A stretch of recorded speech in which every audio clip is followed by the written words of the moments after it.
Séné Dieudonné. Asengro. Comment vous allez? Je me porte très bien, merci, et vous? Ça va, merci. Quel est votre parcours? Tiwa Dieudonné, promoteur de la marque Tiwamani. Et il faut dire déjà ceci, dans le bas âge, moi, je raccommodais un peu de petits trucs, c'est-à-dire on réparait les radios quand ça tombait en panne et si c'était les baffles qui ne donnaient plus, on réussissait à connecter le fil que ça chantait. On se disait qu'on est grand réparateur. Étant tout petit, les babouches on tricotait. Et déjà à l'âge de 10 ans, j'ai eu mal. Ça ne m'a pas fait cadeau. Il y a la jambe droite et ça m'a bouleversé. Ça m'a enlevé sur les bancs et j'ai eu au moins 8 opérations. Jusque-là, ça n'a pas donné. Une 9e opération, on a dû amputer le pied. Donc, après l'amputation de ma jambe droite, la famille me fondou bien évidemment. Ils m'ont proposé de faire quelque chose. Ils m'ont proposé de retourner à l'école, vu que les enfants, à cette époque, jusqu'à aujourd'hui, les enfants sont toujours curieux. Pourquoi il marche, il n'a pas ses 2 jambes. Bon, à cette époque, moi, étant encore petit, ça me frustrait de rester au milieu des enfants. À tout moment, on me posait les questions et étant petit, j'étais vraiment gêné. Voilà pourquoi la famille m'avait proposé de retourner sur les bancs. Du coup, avec ce que je devais subir à l'école, j'ai refusé de retourner sur les bancs. Ces métiers, bon, je ne savais pas que c'était réaliser une chaussure finie. Je me disais peut-être aller réparer les chaussures. Je suis arrivé là, voilà, j'ai entamé, c'était bien, vu que pendant la maladie, j'essayais de coudre à la machine chez une sœur, donc je me suis adapté facilement là-bas. Bon, après l'accident, après l'amputation de ma jambe, les métiers que j'avais dans la tête, vu qu'il faut avoir vraiment 2 jambes pour pouvoir l'exercer normalement, et je ne pouvais plus aller de ce côté. Voilà pourquoi j'ai choisi la maroquinerie, plus précisément dans la fabrication des chaussures. Et quand je suis dedans, pour moi, c'est une vengeance. Je veux démontrer que peut-être l'handicap, c'est pas... l'handicap, les gens ne doivent pas dire qu'ils sont handicapés ou ils sont invalides pour rester sur place. Et bon, je veux dire aux jeunes qu'on peut être invalide et faire quelque chose de concret. Et c'est un défi pour moi, pour l'handicap qui m'est arrivé. Je veux prouver à cet handicap-là que ça n'aurait pas dû arriver. Mais comme c'est là, je veux me battre comme un être humain qui a tous ses 4 membres, qui ne souffre de rien. Et pour montrer aussi l'exemple aux jeunes, pas forcément ceux qui sont invalides comme moi, ceux qui jouent, qui peuvent même jouer au foot, non, ils peuvent faire quelque chose. Parce qu'en Afrique, je me dis que le continent africain a encore tout. Encore tout. On peut essayer, chacun peut essayer d'exploiter à sa manière, à sa façon. Nous avons encore tout en Afrique. Parce que longtemps, on nous a trompé que c'est de l'autre côté que c'est meilleur. Et ils viennent ici tous les jours, ils prennent pour aller avec. Donc, je me dis que les jeunes, ils doivent chercher à créer des entreprises sur place, tout doucement. Ça fait 10 ans que je suis à mon propre compte. Ça fait 10 ans. Apprenti, un employé. Plus moi, ça fait 3 personnes. Et je continue toujours à chercher les jeunes que je vais les former et après employer. Parce que mon objectif, c'est que à la fin, on n'importe plus ce qu'on peut faire en Afrique. Ce qu'on peut faire en Afrique, qu'on fait sur place, qu'on n'importe plus pour venir, ça crée la misère chez nous. Parce que si on fabrique sur place, ça va créer de l'emploi. Les jeunes ne vont pas se plaindre qu'il n'y a pas de boulot. Et les Africains aussi, ils doivent essayer, ils doivent encourager leurs frères africains. c'est pas facile. Nous n'avons pas les mêmes moyens que les autres ont de l'autre côté pour produire. Ils ont commencé comme nous. Dans les Africains, ils peuvent venir nous encourager, ils critiquent, on ne refuse pas. Parce qu'un technicien qui refuse de critiquer, ça veut dire que les critiques, il ne peut pas évoluer. Quand on consomme et on critique, ça permet de modifier et créer autre chose de plus meilleur. Dans l'artisanat, chacun doit avoir une inspiration propre. Vous savez, il y a plusieurs créations. Et si vous êtes là tous les jours, vous copiez seulement ce que les autres font, vous n'avez jamais évolué. Donc, par moment, on s'assoit, on cherche à faire quelque chose que les autres n'ont pas encore eu à faire. Par exemple, comme la chaussure traditionnelle, le porte les souliers en cuir, on est fatigué de ça. Voilà pourquoi j'ai essayé de créer une chaussure avec le tissu que je porte sur moi. Partout au monde, on n'a pas besoin de dire à quelqu'un ce tissu, ça sort en Afrique. On n'a pas besoin de lui vendre. On n'a pas besoin de dire ça sort dans le continent africain. Non, ça vend le continent africain. C'est le tissu en pain. C'est le pain. Et c'est un tissu traditionnel. Donc, voilà ça. On crée les modèles qu'on n'a pas encore vus dehors. On met sur le marché et ça fait, on parle de la marque, on parle du boutier Tiwamani. Vous voyez un peu. Et du coup, les Africains, ils viennent, ils encouragent leurs frères. Même si ça, il faut encore quelque chose, ils envoient, il faut ça, parce que, comme je dis, on n'a pas les grosses machines comme les autres. Moi, je travaille au moins à 90% à la main. 90% meilleur. La chaussure qui est produite à la main est beaucoup plus cher que ce qui est produit avec industriellement. Parce que vous pouvez lancer peut-être 100 paires de chaussures à la machine. S'il y a erreur là, c'est sur tous les 100 paires. Mais si c'est à la main, c'est peut-être juste 2-3 paires qui peuvent avoir les erreurs là. Parce que quand la machine elle est programmée, c'est la chaîne. Il y a aussi les cuirs. Il y a les cuirs coco. Ils travaillent avec tout type de matière. Si j'ai essayé de mettre ça, c'est pour plus m'identifier. Parce qu'avec ça, avec les cuirs, il est bien, on fabrique, il y a le cuir en Afrique. Nous avons le bon cuir en Afrique. Mais les gens ont tendance à croire que ce cuir-là, ça sort de l'autre côté, alors que le cuir sort dans notre continent. Voilà pourquoi, et on confond. Parfois, on fabrique même ces chaussures-là. J'ai les clients qui confondent parfois, ils se disent que ce sont les chaussures que j'ai importées pour vendre.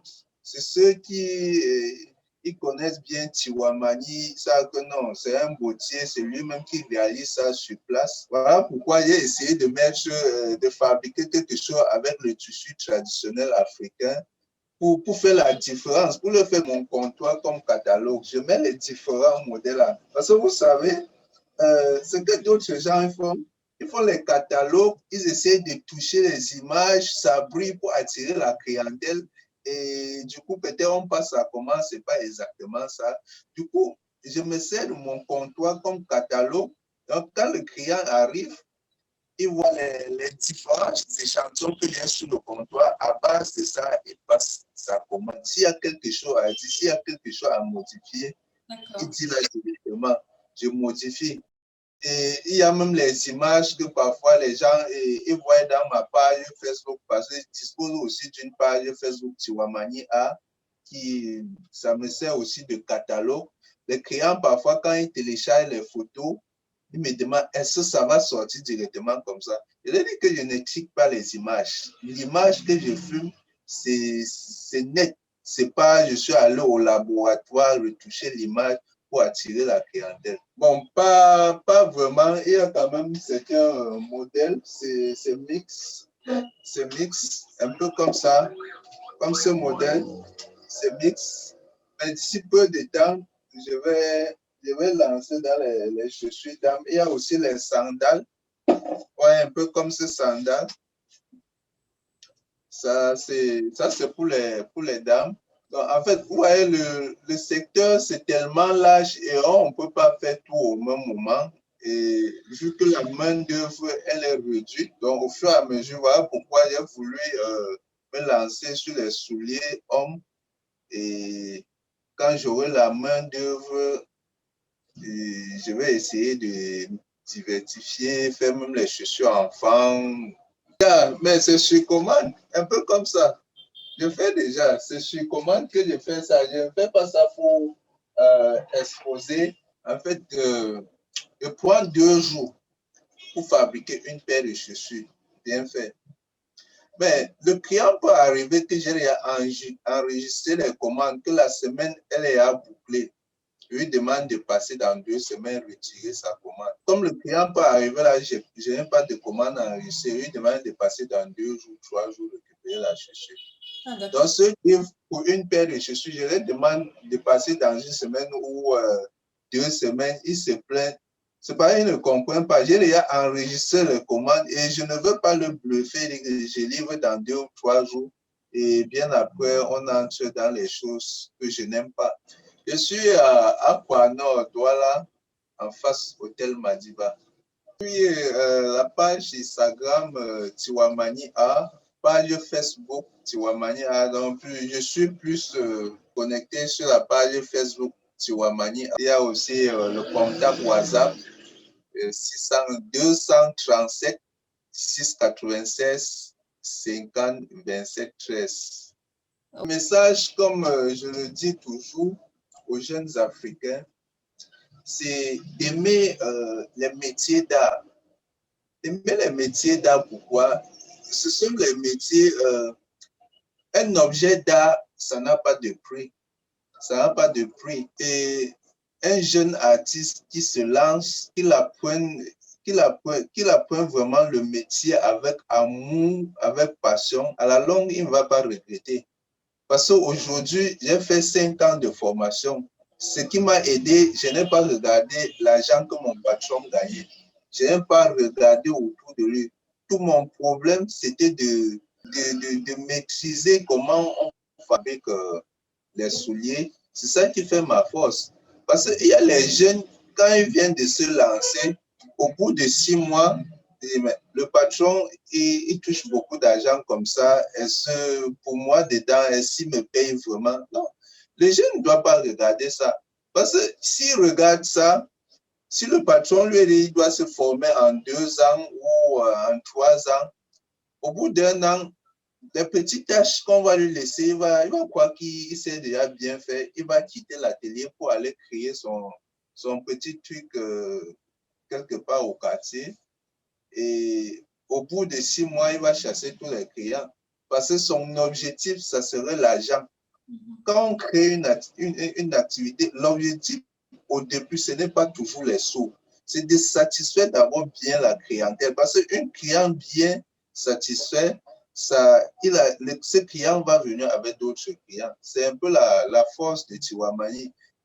En Afrique, on a vraiment besoin de la main-d'œuvre. Et il n'y a rien qui peut payer comme les activités d'art en Afrique. Bon, quand je dis payer, parce que quand on parle même de la richesse, c'est de niveau en niveau. Il ne doit pas être artisan et être forcément comme les grands. C'est un peu ça, c'est de niveau en niveau. Donc, les jeunes, ce n'est pas forcément apprendre dans la fabrication des chaussures. Il y a la menuiserie. Le bois, on coupe tous les jours en Afrique, on part avec. On part, on refait les meubles, on revient ici nous vendre. Là, ça me fait vraiment mal. Ça me fait mal. Ces jeunes-là, quand ils démissionnent, après ils vont se plaindre que non, on revient ici, nous vendons le bois. Mais il faut qu'ils entrent dans la miserie, la soudure, tout ça. Ils essaient de faire ça sur place. Et ce que je vais demander aux Africains, comme qu'ils essaient d'encourager les artisans, les artistes, ils essaient d'encourager. Si on fait, ils achètent. Parce que si nous, on fait aussi, on n'achète pas, on va fermer. Ils achètent, nous encourager, ils critiquent, on va améliorer. Vu qu'on n'a pas assez de moyens comme les autres, on fait qu'avec les mains. Donc, les jeunes, s'il vous plaît, lancez-vous dans les activités d'art. Et je vais dire aussi ceci aux jeunes, avoir les gros diplômes c'est pas forcément pour qu'on vous emploie. Vous pouvez avoir la licence, le bac, tout ça. Vous rentrez au quartier, vous créez votre entreprise. Parce que certains jeunes, ils se disent non, avec la licence qu'ils ont, ils vont aller rester dans les bureaux. Ce bureau qui a créé, c'est un être humain comme vous. Donc, vous pouvez avoir la licence, vous entrez dans la misérie, la peinture sur vous, mais vous gagnez vos bureaux climatisés. Présentement, là où je suis, c'est mon bureau, c'est bien climatisé. Mais avant, je n'avais pas un endroit mieux comme ça. Donc, c'est doucement. Les jeunes, allez tout doucement. Créer quelque chose qui est bien et patienter. Ce n'est jamais facile pour le début. Parce que mes débuts, j'en manquais même parfois 500 francs pour manger quelque chose. C'est-à-dire, le matin, je ne parviens pas à déjeuner. À 10 heures, je suis obligé de me coucher dormir. Donc, ce n'est pas facile. Les débuts n'ont pas été faciles. Donc, je vais dire merci aux Africains qui m'ont encouragé. Merci à la famille Mefondou, toute son équipe. Merci aux grands frères qui me soutiennent tous les jours. Et merci au monde entier, aux Africains qui sont partout. Parce que via les réseaux, ils encouragent ce que je fais tous les jours. Ça me va tout droit au cœur. Et je remercie vraiment aussi votre plateforme pour valoriser les artisans africains, pour montrer aux yeux du monde entier que l'Afrique n'est pas ce qu'on pense là. Parce que certains gens cherchaient à peindre l'Afrique en noir, mais quand on entre à l'intérieur, on dit waouh, on nous trompe tous les jours. Parce que l'Afrique est riche, l'Afrique a encore tout. Mais seulement les gens, ils veulent ce qui est déjà propre. Ils ne veulent pas essayer de prendre, nettoyer aussi avant d'utiliser. Non, on doit prendre, nettoyer avant d'utiliser. Si on n'y a pas, ma chaîne à YouTube, Bengopa inongo ilem po mimia mimiti nzema ipi po njo ba ma oshon la nge po zi nefa ya wabi izin kungo jumi po le na agapenge ye wo mranka po nanga si inji nefa jimbon po shi tsi po zi nefa mete zembon mbun no nji nefa de wo konkapte po nanga fa atu po pla po se fa mbon mbozi mpu po shi bunjo mbon ba benzin le mo wonk nge le tuo mo nje school nde tuo njaya uno tuo mo mbie school si nsenga akumba school me o tsune nenge mekikifa aghe mekikifa ile mbie school nge awie bac awie licence a school ya mi wie licence a ajeme men tizen khamlo kon fa jo azitungu khamozi ne fa mbongo ku ndom so nja sazi inan don uwie mo algonge no iwie bac igo gugumba po igogumba azingo chunti zinja mbunton popa po ishungogo donc ma sakne ali la jo peto to